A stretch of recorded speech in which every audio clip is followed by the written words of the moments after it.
Now, the first one is a man in his 50s and he lives at Carrara on the Gold Coast. Now, he is an Uber driver. He is fully vaccinated, which is good news, but we need to contact trace people who were in his Uber. So once again, now we have, this one is unlinked. So I am really saying to the residents of Gold Coast, if you have any symptoms, please come forward and get tested. If we see more unlinked community transmission on the Gold Coast in the next 24 to 48 hours, we may have to put in place some further restrictions. Therefore, people should consider on public transport on the Gold Coast, they should consider about wearing a mask, but also too if they are in crowded situations. So we want to protect people on the Gold Coast, but we do now have 2 unlinked cases on the Gold Coast. So please, Gold Coast is not at that 80% yet. You're doing a great job, but we just don't know where these cases have come from. So the person has been taken to the Gold Coast University Hospital, and as I said, contact tracing is underway. Now, the second case we're not as concerned about. It is a young woman in her teens from Beaudesert. She is a close contact of a confirmed case from that Moree cluster that we talked about the other day, and she was tested in home quarantine. So she spent a couple of days infectious in the community in Warwick and half a day infectious in Beaudesert. So once again, in Beaudesert and Warwick, if you have any concerns, please come forward and get tested. And the third case was overseas acquired in hotel quarantine. There have been 8,943 tests in the past 24 hours, so once again, thank you Queenslanders for coming out and getting tested. If you do have any symptoms, please come out and get tested. Good news, Queensland Health did 17,324 vaccines yesterday. This is tremendous news, and it's not too late to come forward and get your vaccine. It was great to be out at Cherbourg and travelling around the community yesterday, and to see how good our Queensland Health officials are with local community leadership going out and encouraging people to get vaccinated. So well done to those local communities. Therefore, we have now in Queensland, we've reached that 80.1% of Queenslanders have had their first dose. So well done. That is a tremendous milestone that we've hit, and 68.31% are fully vaccinated. So we need to continue to drive up those vaccination rates, and as I said, in Brisbane they're heading towards 90%, but in some of our communities in regional Queensland we do need to continue to lift those vaccination rates. So to that end, yesterday afternoon, to the relief of many people living in those 11 LGAs, masks were removed. Now that is fantastic news, but of course if you feel like you should put a mask on public transport, the discretion is up to you, and of course if you are in areas where you can't socially distance. But as we continue to climb above that 80%, that is great news. So to that end, we want to make sure we still have options for people to get vaccinated. So this weekend is going to be fantastic. We've got over 50 schools across Queensland to allow more options for people to get vaccinated. Our school blitz have been very successful, but the following weekend we are going to have a super schools blitz, and the Minister for Education will be releasing further details for that on Monday, and later on today we will put out the list of the schools for this weekend. So please, there are a lot of options out there, and if you have any concerns, please go to your local GP and discuss any of those concerns. So once again, welcome to the show on this Friday, the 12th of November. Well, that's right. And there's so much that's happening out there. And we're so glad that we got so much done last weekend, because looking at the weather this weekend would have been a very, very tough job for outdoor events. Well, by the way, it's 24 degrees and partly sunny, meaning partly cloudy here in Brisbane. So once again, it's wonderful to have your company. And today we were looking at some of the things happening in the community. One is about the anxiety which people experience and the depression. We will have that live interview with Laura Zimmerman later on, and we'll try and get her connected. Of course, we'll talk about all the functions and events taking place in the weekend in and around Brisbane, and there's a lot that's going to be happening. So all that coming up, but right now, let's take a look at we've seen what's happening here in Brisbane and in and around, and we've heard from our Premier what's happening out in the regions, regional Queensland. Here's that report. The delivery of precious cargo to Queensland's outback. The Royal Flying Doctor Service is taking COVID-19 vaccinations to some of the state's most remote residents. Lane, come on in, mate. The Central West last week became Queensland's first health service region to hit 70% double vaccination, a feat which wouldn't have been possible without the RFDS. Good, easy, makes it a lot easier for the community. So we always pack more than we need, and most of the time we end up using the extras that we pack, which is great. RFDS clinics are the only way many in the outback can access Pfizer. So it doesn't like being transported on bumpy roads, and so hence in the Central West that can be a challenge for us. Come and have a seat, mate. A bonus of these intimate clinics is that both doses are administered by a familiar face. 1, 2, 3. Oh, it was the same lady, which was good. Yeah, she was cool. It's fun trying to catch up with everyone going, oh, so I met you last week, have you found a job yet? Despite the vaccination milestone, the head of the region's rollout says serious work still needs to be done before Queensland's borders open. It's hard not to get doomy and gloomy, but, for me, as much as we've done well, this vaccination rate's not high enough. And I want to get that vaccination rate as high as we can. Our hospitals are already at peak. They've got no room left. Our ambulance service is already at a stretch. When COVID does come to the outback, patients will need to be flown to larger hospitals on the coast for treatment by services like the RFDS. I reckon they're just absolute legends. They're champions, It's helping the outback, it's really good. Living up to its reputation as a lifeline for the bush. Ellie Grounds, ABC News, Isisford.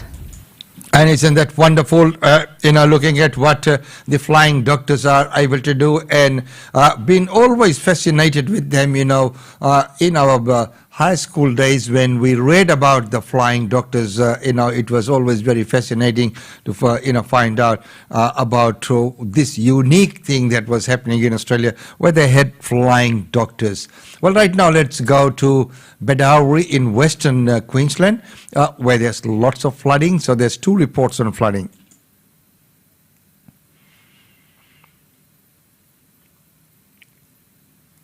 So as you can see that there was lots of rain that came down, and it sort of just bucketed like anything. And if you can look at all the red soil there, it's now turned all muddy. And this is the rain that has not been seen in the last 10 years according to reports. And there are lots of roads which have come under as well. Floodwater rushes over a central Queensland road, racing several metres above the banks of the Swollen Creek at Byfield. Genevieve and John Martin run a tourism business here. They survived a cyclone in 2015, but haven't seen rain like this before. That we can see 6 bobbing up there. I only want to see another 2. And that's our 8 canoes that were down there. They're downstream of Samuel Hill, where 340 millimetres of rain fell overnight, more than 5 times the monthly average for November. This is a huge volume of water consuming the forest and dropping away again. I'd call that a flush out, but it's not damaging in the way that the cyclone was devastating. It's a remarkable turnaround for a region hit by devastating bushfires 2 years ago. The rain's absolutely wonderful. I haven't spoken to anyone yet who hasn't had a smile on their face, because there are parts of our shire that are still very, very dry. Flood damage closed the rail line north of Rockhampton, delaying train services. But Central Queensland graziers Bonnie and Lawson Geddes aren't complaining about the wet weather at their place. Last night about 10 o'clock we had a real bloody whiz-banger, plenty of lightning and thunder, and we got 81 mil out of it. Multiple storms topping up dams on their property north of Rockhampton. This will be really good for us for the next 18 months, and they're forecasting more. There were unexpected water hazards on the Baduri golf course, a welcome cool change in the far west of the state. Oh, everyone's loving it. Going from 40 degrees last week to around 27 now, and I think we're even going to get down to 23 or something, so in November, that's fantastic. The Weather Bureau says this deluge is just the start. Heavy rain and storms are expected to hit southern Queensland over the next couple of days. A number of flood watches and warnings have been issued. Gundawindi is one that we're actively briefing, and we're not ruling out the possibility of major flooding. In Warwick, SES crews are ready to assist. We have plans in place for if we do have to do sandbagging or anything like that, and all of our equipment is organised, ready to go. Erin Semler, ABC News.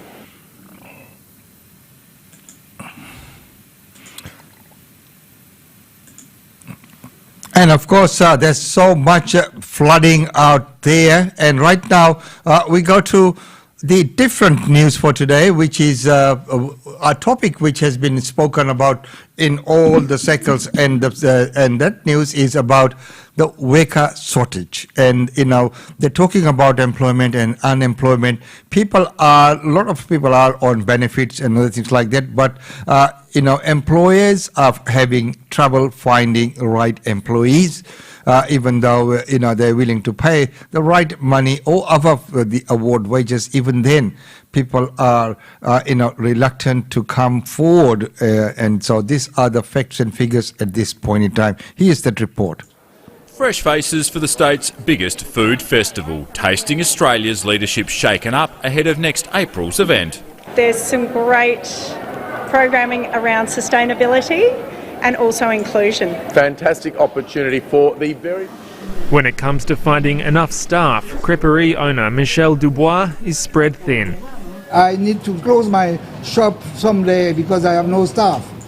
One of his shop fronts in Melbourne's CBD will remain closed, whilst his go-to groups are in short supply. There is no working holiday maker anymore and very few students. Hello, Live Driving for Troy, Sean speaking. This pizza restaurant has been forced to shut on Tuesdays and Wednesdays. Reservation for tonight? Sorry, we're closed tonight. It can't find the staff to run sit-down service 7 days a week. We're less than 50% of what we were staff-wise at the end of the beginning of 2020. While local job ads are going unanswered here, international candidates are applying. We're calling on the government to help us out, to allow internationals to come back into Australia. The Prime Minister was quizzed on the issue today in Melbourne. Skilled immigration, when will we get some staff to help with this recovery we need? Singapore opens up on the 21st of November. I think we'll move fairly quickly beyond that into Korea and Japan. And before the end of the year, I hope we're opening up even more. The hospitality staff shortage isn't going unnoticed by those who already work in the industry. Some are making the most of the newfound demand for their services and asking for better conditions. There is a short window of opportunity to start bargaining collectively in hospitality. And have you started to do that? Yes. The pub worker wants more in the industry to follow his lead, whilst the tables are temporarily turned. Because you are in a strong position. An industry battered by the pandemic remains in a state of flux. Oliver Gordon, ABC News, Melbourne.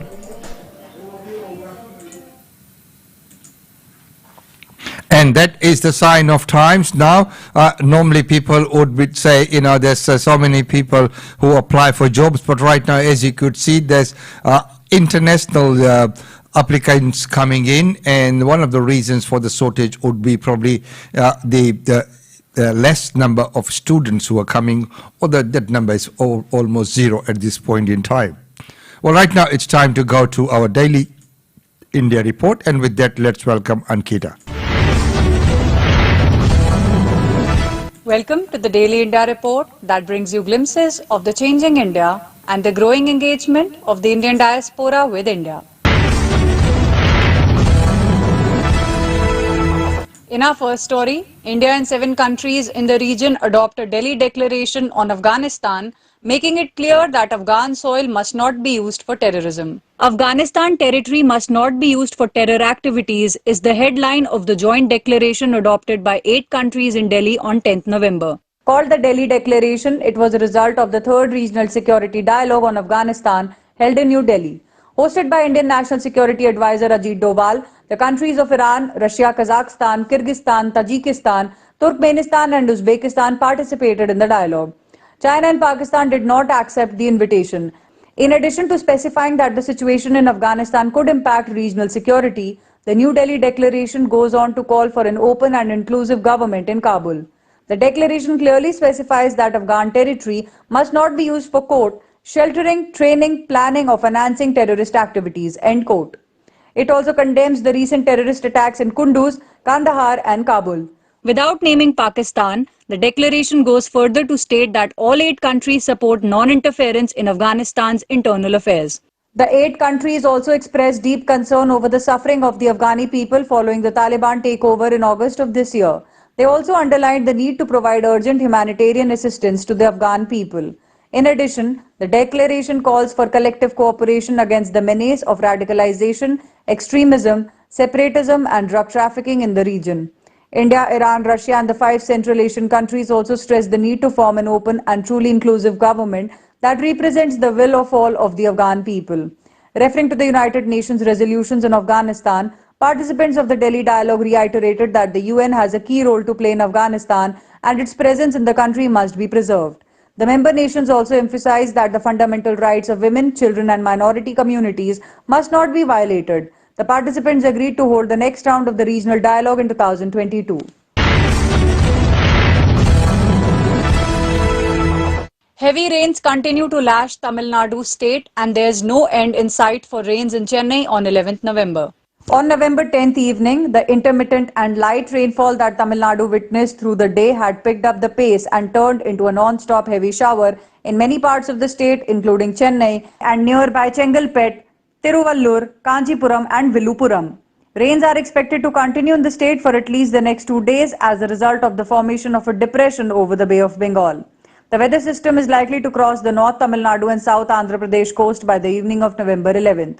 The India Meteorological Department announced that the well-marked low-pressure area over central parts of South Bay of Bengal had moved west-northwestwards and concentrated into a depression. This is likely to cross North Tamil Nadu and adjoining South Andhra Pradesh coasts between Karaikal and Sriharikota, close to the north of Puducherry by the evening of November 11th. As a result of the formation of the depression, Tamil Nadu is likely to see rainfall for at least the next 2 days. The rainfall is expected to be scattered, heavy, very heavy and extremely heavy in specific regions and light to moderate in most other places. So a red alert has been issued for 20 districts in Tamil Nadu including Chennai on November 11th.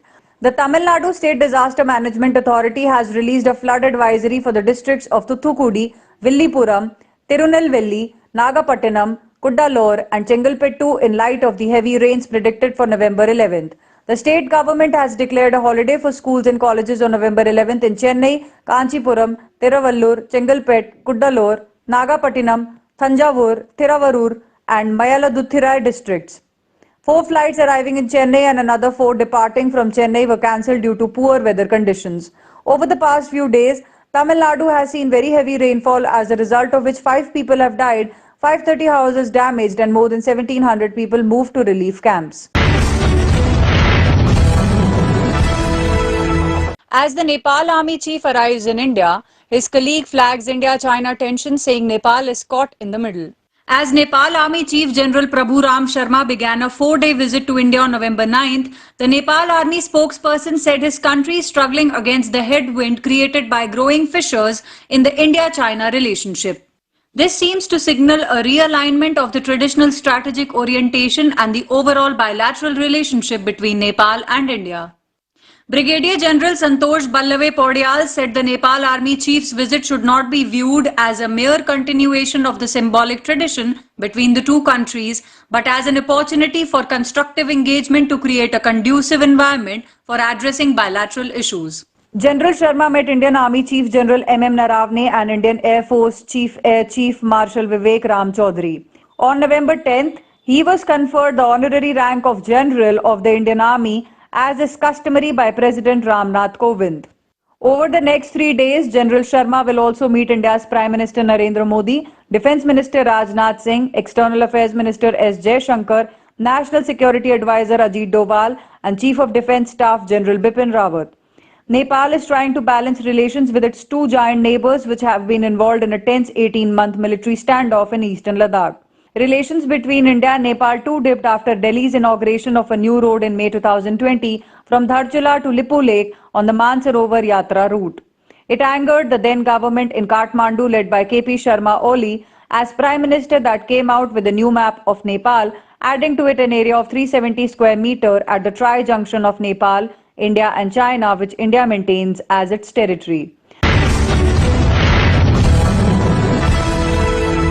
India and 30 other countries sign a declaration to work towards ensuring that only sell zero-emission cars and vans by the year 2040. India has joined over 30 other countries in signing a declaration that promises to work towards ensuring that only zero-emission cars and vans are sold by the year 2040. However, this timeline is meant mainly for the developed country signatories and is not a legally binding commitment. Emerging markets like India have only promised to work intensively towards accelerated proliferation and adoption of zero-emission vehicles. The declaration formed a sideshow at the UN Climate Conference currently underway at Glasgow and is one among the many voluntary initiatives that different sets of countries launch at these meetings. Road transport accounts for about 10% of global greenhouse gas emissions, and significant reductions from this sector is considered essential to meeting the goal of keeping global temperature rise within 2 degrees Celsius from pre-industrial levels. At the initiative of the UK government, the COP26 host, India has also joined a Zero-Emission Vehicle Transition Council that will discuss ways to accelerate the push towards early adoption of zero-emission vehicles. In the declaration, emerging economies like India called on developed countries to strengthen collaboration and international support offered to facilitate a global, equitable and just transition towards zero-emission vehicles. A few years earlier, India had announced that it planned a 100% transition to electric vehicles by the year 2032. Considered an impossible task, the target has since been modified. 30% of all passenger cars and 70% of commercial vehicles are now supposed to become electricity driven by 2030. The introduction of electric two-wheelers and three-wheelers is also being pushed in a big way. India plows away to become the fastest growing world economy.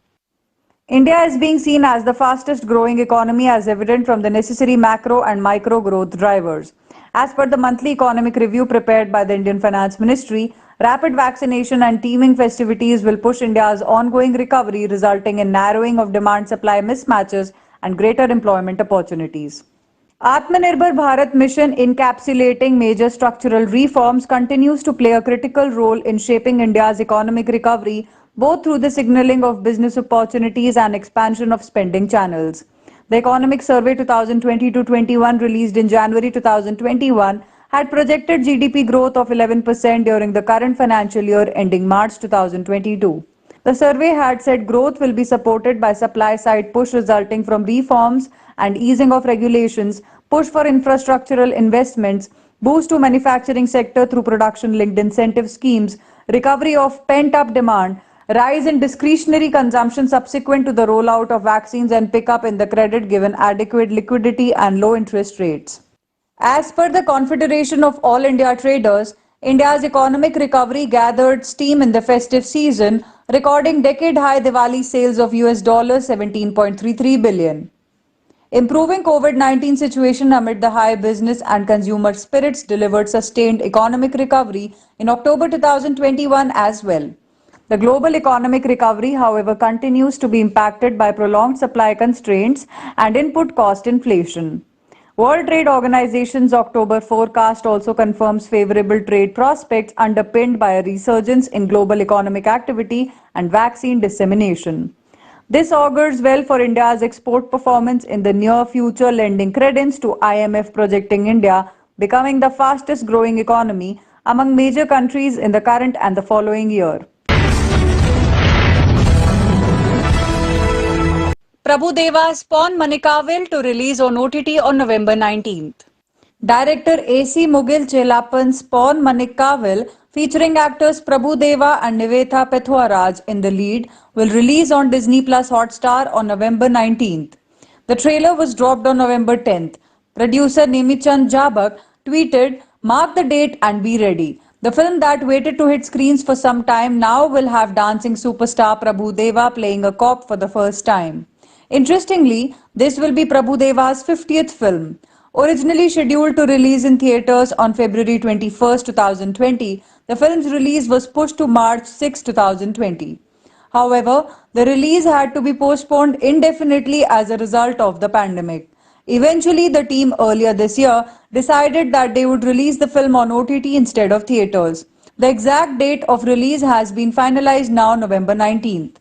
The film has music by D. Imman and cinematography by K.G. Venkatesh and editing by T. Shivanandiswaran.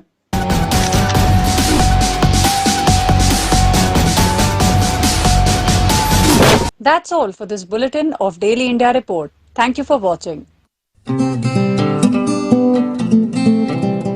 And thank you very much for that, Ankita. That's the Daily India Report for today. And as we know that today we have a very, very special interview as well. Of course, when we look at the interview, it is something which is prevalent in our community as well. And so we really need to work on this. And today we will find out a lot about what's happening in this field.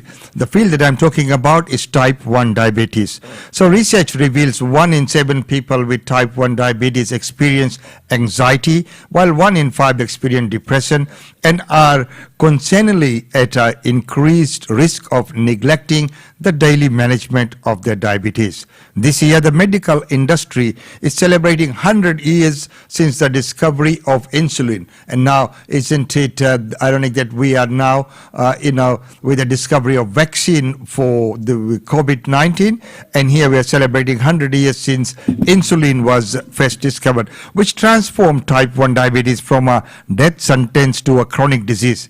Since its discovery, healthcare professionals and people living with type 1 diabetes have seen medical advancement and grow to support the needs of those living with T1D or type 1 diabetes. And of course, we know this is something which is really of great concern. What is being done, and today we will be joined in our studios by Laura Zimmerman, who is a credentialed diabetic educator and diabetics educator. So right now, let's see if we can get her online. So once again, Laura, welcome to the show, and it's wonderful to have you. And we are connecting via the telephone today. Right, so moving on, as we have seen with this report that's been put out. So why are those people living with type 1 diabetes more likely to experience anxiety and depression when we compared to other people? People with type 1 diabetes are much more likely to experience anxiety and depression due to the emotional burden and their high demand that they have on their day-to-day living. Research does show that there can be 180 extra decisions that a person with type 1 diabetes or those caring for someone with type 1 diabetes have to make every day. On top of this, there is a huge financial stress. So all of this together is what we call diabetes distress, which is a real diagnosable condition. But having the right tools and the right management systems are so important to help relieve this stress and to help relieve anxiety and depression for those living with type 1 diabetes. Thank you very much for that, Laura. And you just mentioned that apart from the hard to find the clinics and everything, the other thing you talked about is the costs. Of course, that is important as well. So can you tell us about some of the costs associated with managing type 1 diabetes? For people living with type 1 diabetes, there can be significant costs. Some studies show that even up to $5,000 a year, which can include covering health insurance, medical appointments, monitoring equipment such as continuous glucose monitors, and insulin pump therapy, insulin pod therapy, These costs are necessary, though, to manage this condition and to help people with type 1 diabetes to live well and to prevent any complications. Right. So, up to $5,000 per year. So that's quite a bit there. And of course, we know that insulin is the key. If you can please expand a little bit on why is insulin so important to people living with type 1 diabetes? What people don't often realize is that when people have type 1 diabetes, this is not their fault. They actually stop making insulin, and they must inject to stay alive every single day, 5 to 7 times a day. So this year is a very exciting year because not only are we celebrating World Diabetes Day, but we're at 100 years of the creation of insulin. So this has turned type 1 diabetes from a death sentence to a chronic disease or chronic condition that people can thrive with. And of course, celebrating that 100 years of insulin, which is amazing, and it is wonderful to see that that celebrations happening today. This year is that 100th year when we discovered insulin, and right now we, the major breakthrough is this vaccine and the vaccination. So, of course, all this ties down to research, development, and of course, technology. So why is access to technology so important? So access to technology is so important because just having insulin isn't enough. We need to deliver it in the most similar way to how the pancreas would when it had fully functioning beta cells. Yep. We need to have personalized insulin delivery at multiple delivery settings throughout the day. We need to have reduced injections. People with type 1 diabetes, when they're on multiple daily injections, can inject over 2,000 times per year. Imagine that. When you're on the Omnipod DASH system, you have a pod change every 3 days. Can you imagine the change of life that would have for a child or a person living with type 1 diabetes? This is absolutely life-changing, and people with type 1 diabetes deserve access to this technology. And of course, with that technology, and quite well put there, Laura, as well. So, when we talk about the two different therapies, maybe just for our viewers and listeners, if you could tell us what is the difference between the pump and the pod therapy? There's some really exciting but really important differences between pump and pod therapy. So with the Omnipod DASH system, it's small, it's wireless, it's tubeless apart from a small tube that infuses the insulin to the body, and it's waterproof, so you don't have to remove it before, you take your child swimming or before you jump into the ocean yourself. But one of the most noticeable differences is that with a classic insulin pump is that you have a 60 centimeter to an 80 centimeter tube that typically connects the insulin pump to where you infuse to your body. And that insulin pump typically has to be removed before you go into water, which can be a huge difference for a lot of people. So that's the difference, which is quite well explained, because some people might be suited for the pump and the others might go for the pod therapy as well. So of course in this interview we can only go into so much with our time restraints. So of course there will be a lot more questions and many other things that people would be thinking about, many things that might be coming to mind. So if people are curious, so where can Australians go for more information on this topic, Laura? To find more information about the Omnipod DASH system, you can go to omnipod.com and you can find out more if the Omnipod DASH system is right for you. Well, Laura, thank you so much for coming on the show and sharing that very, very vital information with us, and keep up that wonderful work that you are doing. So, of course, when we look at all the cost, however, despite the burden of managing the chronic, costly and complicated disease, access to technology is difficult and eligibility for subsidies provided by the government are inconsistent, overly complicated, and sadly do not allow patients to choose the best option for them. And that is why we were talking to endocrinologist Laura Zimmerman. And as she mentioned, you can go to that website to find out more information and about the few things about the cost, also about which of the two therapies would be better for you, or the Omnipod, whether that is the right therapy for you or not. And we'll leave that there. Thank you so much for joining us on the show, Laura.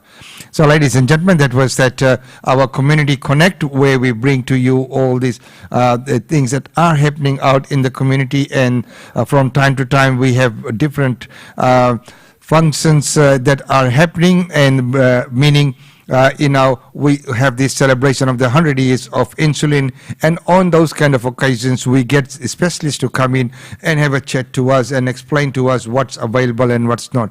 Well, right now I'm going to talk to you about what's going to happen this weekend. One of the biggest things is that Sargam Music Academy has their musical night, yes, which is going to be tomorrow night, and it is at the Valmai Pigeon Performing Arts Centre, which is also known as VPEC, which is situated in the Somerville House, 17 Graham Street, South Brisbane. Limited tickets may be available because we all know that it is a huge venue. Tickets are available via Try Booking. Right now, let's see if we can hear from few people as to what this night is going to be about.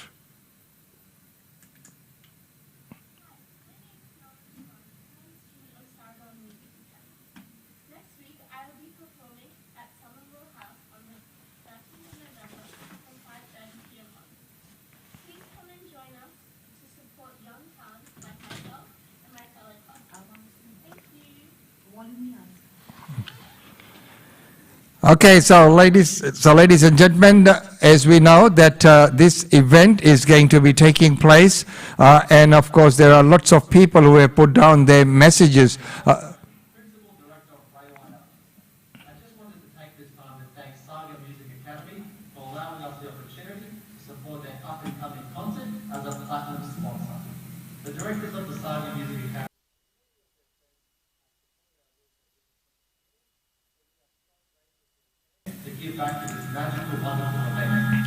And the apologies because the sound does not seem to be coming through on that. But as I mentioned before, Sargam Music Academy, the musical night, which is happening tomorrow night, the 13th of November, from 5:30 p.m. onwards, and raffle tickets are available. There's lots of free parking that's available there as well. Tickets are available via www.trybooking.com/BROPV.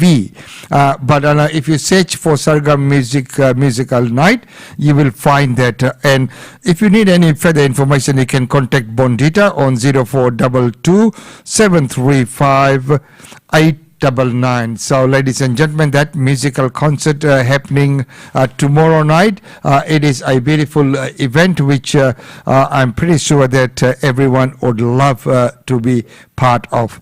Well, right now it's time to say goodbye from this segment. Until tomorrow, when we bring to you the weekend edition, it's goodbye.